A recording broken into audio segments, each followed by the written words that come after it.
नियम का जो पहला उपांग है शौच, उसका व्याख्यान हो गया है। अभी शौच के बाद आता है संतोष। तो संतोष कहते हैं जो आनंद को, और उसमें जो संतोष शब्द है ये संस्कृत का जो सम उपसर्ग तुष प्रीतौ धातु से बना हुआ है। तो जो तुष प्रीतौ, तो प्रीति का मतलब है आनंद, सुख, शांति। तो जो संतोष है आनंद, तो इसमें जो सूत्र में कहा है कि संतोषात् अनुपम सुख लाभ,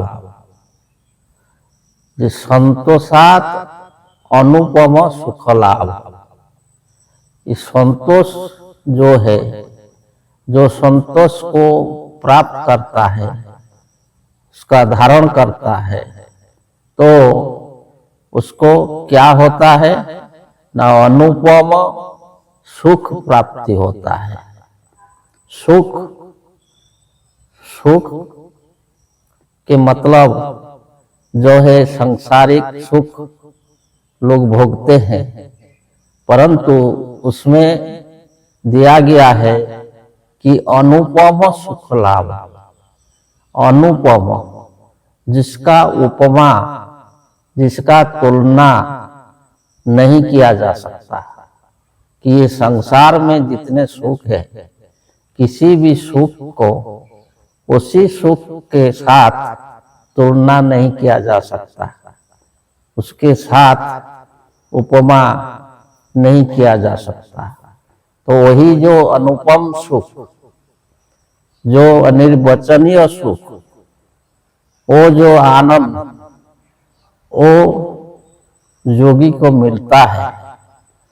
तो जो योगी पहले जो बताया गया है यम का 5 उपांग और नियम का जो शौच, तो ये सब पालन कर लेने के बाद, ये सब साधन कर लेने के बाद योगी को जो वही सुख मिलता है कि जो है अनुपम सुख।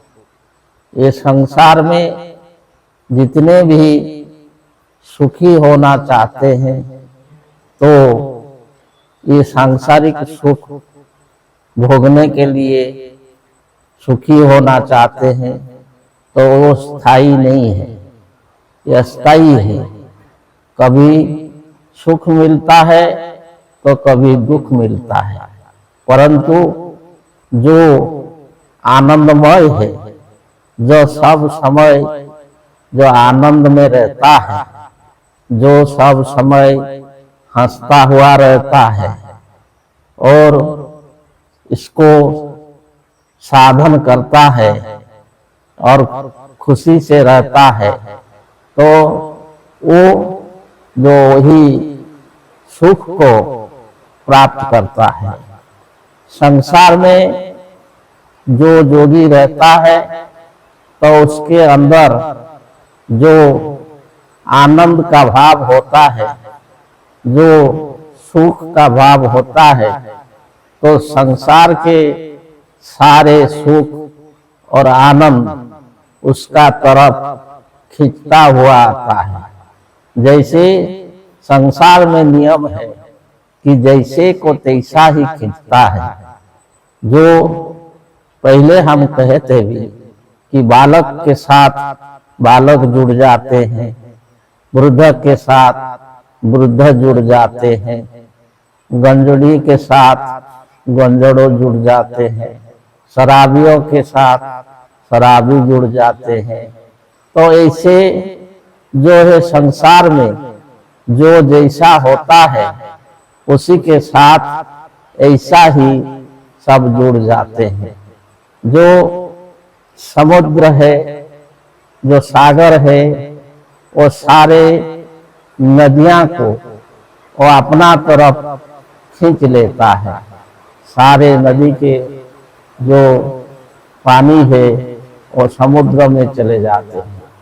तो ऐसे संसार में जो आनंदमय रहता है और आनंद में रहता है, सुख में रहता है, शांति में रहता है, अपना अंदर सुख को, शांति को, आनंद को प्राप्त कर लेता है, तो सारे संसार के सुख, शांति, आनंद उसका तरफ खींचता आता है। तो संतोष जो है एक सिद्धि है कि जिसे मानव स्वस्थ, निरोग, आनंदमय रहता है। जो आनंद को धारण करता है, जो सुख को धारण करता है, जो हंसता है, हंसता हुआ रहता है, तो उसका शरीर में भी वही प्रक्रिया होता है। उसका शरीर का जो रक्त शुद्ध होता है और सारे इंद्रियां प्रफुल्लित रहते हैं और निरोग रहते हैं, तो वो संसार में आनंद से सब कर्म भी कर पाता है। तो इसलिए संतोष जो है बहुत बड़ा सिद्धि है। तो ये संतोष को धारण करना और संतोष से ही रहना ये मानव का कर्तव्य है। तो वही मानव इसको धारण कर सकता है जो अपना को जानता है कि मैं कौन हूँ और हमारे आत्मा ये जो है हमारे अंदर है, यही सर्वनियंता है और यही जो है सच्चिदानंद है, आनंदमय है। तो वही समझ करके अपना जो शरीर को, मन को जो शुचि पवित्र करके जो रहता है, आनंदमय अवस्था में रहता है, वही सच्चा सुख शांति को प्राप्त करता है। जय जी।